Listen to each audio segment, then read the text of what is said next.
To the Manor Born is one of the most famous sitcoms in British television history, first premiering in 1979. With its blend of sophisticated humor and a heartwarming script, the show quickly won the hearts of audiences and became an iconic part of British television culture. Its stunning cinematography, sharp dialogues, and the exceptional performances of its cast helped ingrain the series into the memories of generations of viewers. However, behind the joyous laughter and the glamour of the screen, the real lives of the actors were far from the charming world they portrayed. Hidden pains and unexpected tragedies cast long shadows over their lives. Some faced incurable illnesses, while others suffered from unforeseen accidents. A few even passed away under mysterious circumstances that remain unsolved to this day. In this journey, we will uncover the lesser-known, hidden truths, those untouched by the stage lights, to gain a deeper understanding of the people who helped build this television legacy. This is not just a recollection of a classic show, but also a tribute to the talented individuals who left an unforgettable mark on audiences' hearts. Angela Thorne, born on January 25, 1939, in Karachi, British India, was a talented actress best known for her role as Marjorie Frobisher in To the Manor Born. She brought warmth and charm to the character, making her an essential part of the show's success. Thorne's career spanned decades, with notable performances in television, theater, and film. Apart from To the Manor Born, she was widely recognized for playing Margaret Thatcher in the satirical Anyone for Dennis? And for her roles in Urang, Lord, and 3 Up, 2 Down. Her personal life, however, had its complexities. She was married to fellow actor Peter Penry-Jones, with whom she had 2 children, including actor Rupert Penry-Jones. Although they remained together for many years, the pressures of their respective acting careers sometimes led to long periods of separation, causing strains in their relationship. Thorne maintained a strong presence in the acting world well into her later years, but her health began to decline. She passed away on June 16, 2023, at the age of 84. Though her death was peaceful, she had faced numerous health challenges in her final years. Her passing marked the end of an era for British television, but her performances continue to be cherished by audiences. Peter Penry-Jones, born on May 20, 1938, in Cardiff, Wales, was a talented yet often underappreciated actor, known for his work in British television. He appeared as Gayforth in To the Manor Born, a minor role in a long career that included performances in Doctor Who, The Professionals, and The Avengers. Though he had a steady career, it was his personal life that gained more attention. He was married to actress Angela Thorne, with whom he had 2 sons, including Rupert Penry-Jones, who would go on to achieve greater fame. Despite outward appearances of a stable family, Peter often struggled with the pressures of the industry and the shadow of his more successful peers. As he aged, his health deteriorated, and he passed away on March 11, 2009, at the age of 70.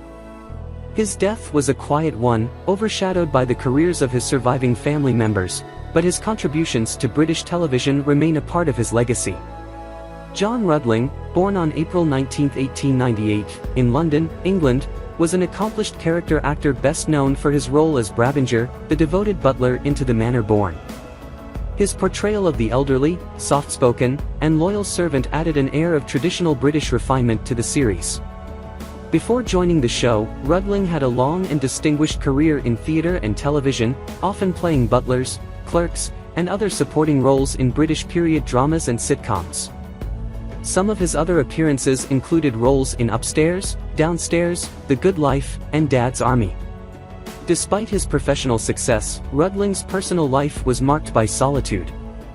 He never married and was known to be a deeply private man, often keeping to himself when not working. Friends and colleagues described him as kind but reserved, with a quiet melancholy that lingered behind his gentle smile.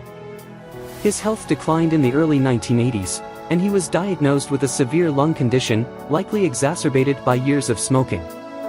He passed away on June 18, 1983, at the age of 85.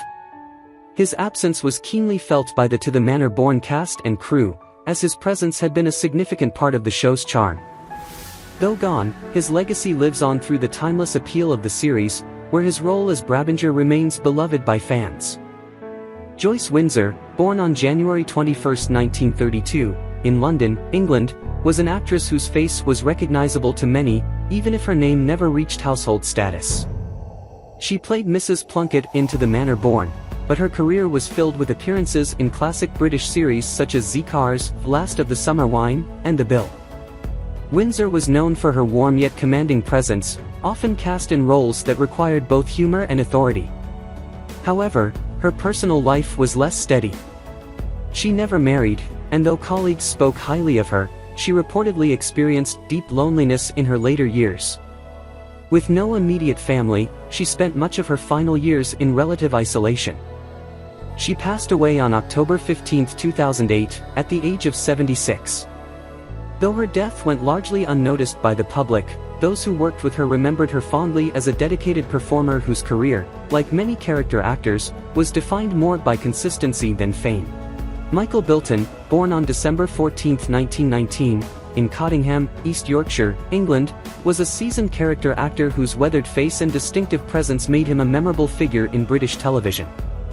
He played Ned, the shuffling, slightly bemused gardener in To the Manor Born, a role that showcased his ability to bring humor and warmth to even the smallest of parts. Over his long career, Bilton became a familiar face in shows such as Waiting for God, One Foot in the Grave, and Yes Minister. Despite his professional success, his personal life was shrouded in quiet sadness. A deeply private man, Bilton never married and had no known children. Some colleagues whispered that he had suffered a heartbreak in his youth that left him wary of romance. In his later years, frailty and illness began to take their toll. He passed away on November 5, 1993, at the age of 73, after a battle with illness, believed to be cancer. Though he had no close family, his colleagues and fans mourned his passing, remembering him as a kind but solitary figure who found his greatest joy in the world of performance. Joan Blackham, born on May 18, 1946, in Wolverhampton, England, was an actress whose sharp wit and confident screen presence made her a perfect fit for the role of Diana Hodge in To the Manor Born. Though she only appeared in one episode, Blackham built an impressive career across British television, film, and theatre. She was best known for roles in Doctors, Bridget Jones's Diary, and Secrets and Lies, often playing strong, no-nonsense women. Despite professional success, her personal life was marked by struggle. She never found lasting happiness in love, enduring a series of unfulfilling relationships, and often joked that her career was her longest-lasting romance. In her later years, she battled illness privately, keeping her suffering away from the public eye. She passed away on December 6, 2017, at the age of 71, leaving behind a legacy of underappreciated but memorable performances. Gerald Sim, born on June 4, 1925, in Liverpool, England, was a dependable character actor whose long career spanned decades of British film and television. In To the Manor Born, he played the rector, the mild-mannered vicar whose gentle wit and quiet presence provided an air of stability in the series. Beyond this role, Sim had an extensive career, appearing in films such as Gandhi, A Bridge Too Far, and Patriot Games, and he was often cast in roles of authority, doctors, judges, and clergymen, owing to his refined demeanor. Yet, beneath this polished surface lay a man who struggled with deep personal loss. He was married to actress Sheila Sim, the sister of acclaimed actor Richard Attenborough, but their relationship was marked by periods of separation and unspoken sadness. The demands of the industry often kept them apart, and Sim was said to have spent much of his later life in quiet solitude. In his final years, he suffered from declining health and eventually passed away on December 11, 2014, at the age of 89, in a nursing home. His death marked the end of a distinguished career, and though he was never a leading man, his contributions to British cinema and television remain enduring. Michael Ripper, born on January 27, 1913, in Portsmouth, England, was a character actor beloved by fans of classic British cinema. He portrayed Trotter in To the Manor Born, but his true fame came from his long association with Hammer horror films, where he played everything from innkeepers to grave robbers in movies such as The Mummy, Dracula Has Risen from the Grave, and The Plague of the Zombies. Though prolific, his career was often overshadowed by bigger stars, and he never achieved the recognition he deserved. His personal life remained mostly private, though friends described him as a gentle and kind man who devoted his life to his craft. In his later years, he suffered from declining health, and the film industry, once his home, moved on without him. He passed away on June 28, 2000, at the age of 87. Though largely forgotten by modern audiences, his work in British cinema continues to be cherished by fans of classic horror and television. Daphne Oxenford, born on October 31, 1919, in Barnet, Hertfordshire, England, was a warm and familiar voice to generations of children long before she became Mrs. Patterson in To the Manor Born. As the longtime presenter of Listen with Mother on BBC Radio, her soothing tones became a cherished part of British childhood. She also appeared in numerous television series, including Coronation Street, Doctor Who, and The Prime of Miss Jean Brodie. Despite her success, Oxenford endured personal heartbreak. Her marriage to David Marshall was a rare constant in her life, but the couple faced private struggles, particularly with the loss of close family members over the years. In her later years, she suffered from declining health, and the once vibrant actress gradually retreated from public life. She passed away peacefully on December 21, 2012, at the age of 93, leaving behind a legacy of warmth and storytelling that still resonates with those who grew up hearing her voice. Anthony Sharp, born on June 16, 1915, in Highgate, London, was a master of playing stern, authoritative figures, and his portrayal of Brigadier Leamington in To the Manor Born was no exception. With a commanding presence and impeccable diction, he became a reliable choice for roles in British film and television, including A Clockwork Orange, You Only Live Twice, and The Adventures of Sherlock Holmes. Despite his strong on-screen persona, Sharp's private life was a stark contrast. He never married and had no known romantic attachments, leading to speculation that he was deeply lonely beneath his professional facade. Friends described him as courteous but somewhat detached, a man who lived for his work rather than for personal relationships. In his later years, illness took hold, and he passed away on July 23, 1984, at the age of 69. His death went largely unnoticed in the entertainment world, a quiet exit for a man who had spent a lifetime bringing commanding characters to life. Peter Bowles, born on October 16, 1936, in London, England, was the epitome of charm and sophistication, making him the perfect choice to play Richard de Vere in To the Manor Born.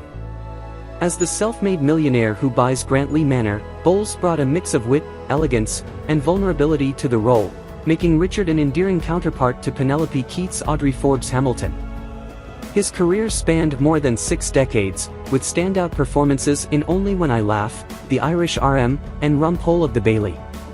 Despite his professional success, Bowles faced hardships in his early years. His father was a valet, and his family struggled financially. His personal life, however, was relatively stable compared to many in the industry. He was married to actress Susan Bennett, with whom he had 3 children, and their marriage endured for over 50 years, an unusual feat in show business. In his later years, Bowles continued acting, though his health gradually declined. He was diagnosed with cancer and passed away on March 17, 2022, at the age of 85. His death was a great loss to British television, as he was one of the last true gentlemen of classic comedy. Daphne Heard, born on August 1, 1904, in Plymouth, Devon, England, was a force to be reckoned with both on and off the screen. Her portrayal of the feisty, no-nonsense Mrs. Polavica in To the Manor Born was one of her most beloved roles, bringing humor and sharp wit to the series. Heard had an extensive career in television and film, appearing in Fawlty Towers, Doctor Who, and The Duchess of Duke Street. Though her characters often exuded confidence and authority, her real life was marked by loneliness and personal struggles. She never married and was known to be deeply private, rarely discussing her personal affairs. Some who worked with her noted that she harbored sadness, possibly stemming from a lost love or regrets from her youth. In her final years, she battled health issues, and her frail frame could no longer support her fiery spirit. She passed away on June 22, 1983, at the age of 78, leaving behind a legacy of powerful performances that continue to entertain audiences. Her absence left a noticeable void in British television, but her work remains timeless. Ben Arris, born on March 16, 1937, in London, England, was an actor whose refined presence made him a natural fit for roles of butlers and officers, including his brief but memorable turn as Spalding in To the Manor Born. The son of renowned actor Philip Harris, he seemed destined for a life on the stage and screen. Over the years, he graced British television with appearances in Porridge, The Fall and Rise of Reginald Perrin, and Secret Army. Despite a respectable career, his personal life was far from idyllic. Harris struggled with bouts of depression, made worse by the unpredictable nature of acting work. He married but found it difficult to balance his career with his family life, leading to estrangement from his loved ones. As he aged, his opportunities dwindled, and he faced financial hardship. In his final years, illness crept in, and he passed away on September 4, 2003, at the age of 66. Though he never reached leading man status, his contributions to British television were undeniable, and his passing was a quiet but significant loss to the industry. John Barron, born on Christmas Eve, December 24, 1920, in Marylebone, London, was an actor best known for his stern, authoritative roles. He played Lumsden in To the Manor Born, but his most famous role was undoubtedly as CJ in The Fall and Rise of Reginald Perrin, where his booming catchphrase, "I didn't get where I am today by," became a staple of British comedy. Barron had a commanding screen presence, but his real life was less certain. His marriage to Joan Pert was a long one, but not without difficulties. Actors' lives often meant long separations, and he was known to be an intensely private, sometimes distant man. Friends described him as charming yet enigmatic, a man who carried personal burdens he rarely shared. In his later years, he suffered from declining health, and his once powerful voice grew weaker. He died on July 3, 2004, at the age of 83. Though time has faded his name from public memory, his performances remain, a testament to his immense talent and presence on British television. Penelope Keith, born on April 2, 1940, in Sutton, England, became one of Britain's most cherished television actresses, renowned for her portrayal of Audrey Forbes Hamilton in To the Manor Born. Her impeccable comedic timing and aristocratic poise made Audrey an unforgettable character, a once wealthy woman forced to adapt to a new life after losing her estate. Beyond this role, Keith enjoyed a successful career in television and theatre, starring in The Good Life and numerous stage productions. However, behind her refined screen presence, her personal life was not without its struggles. Though she married Rodney Timpson in 1978, the couple never had children, a subject she rarely spoke about publicly but reportedly found difficult. The pressures of fame, coupled with the expectations placed on women in the industry, often weighed on her, leading her to retreat from the spotlight in later years. Now in her 80s, she leads a relatively quiet life, occasionally making public appearances while dedicating much of her time to charity work, particularly in rural preservation and the arts. Celia Imrie, born on July 15, 1952, in Guildford, England, is a versatile actress whose career has spanned decades, but her time on To the Manor Born as Polly was brief, appearing in just 2 episodes. Despite this, Imrie built an impressive body of work, later becoming widely recognized for her roles in Bridget Jones's Diary, The Best Exotic Marigold Hotel, and Absolutely Fabulous. While she exudes confidence and charm on screen, her personal life has been far from conventional. She has openly spoken about her decision to never marry, describing relationships as something she never felt particularly inclined toward. She had a son, Angus, with actor Benjamin Whitrow, though their relationship was never traditional. Imrie has also detailed past struggles, including overcoming an eating disorder in her youth, a battle she fought largely in silence. Today, she continues to enjoy a thriving career, balancing film, television, and writing, proving that reinvention and resilience are key to longevity in the entertainment world. What do you think about the deaths of the actors from To the Manor Born, and who do you remember the most? Leave a comment below, and don't forget to subscribe to the channel and turn on notifications to watch the latest videos.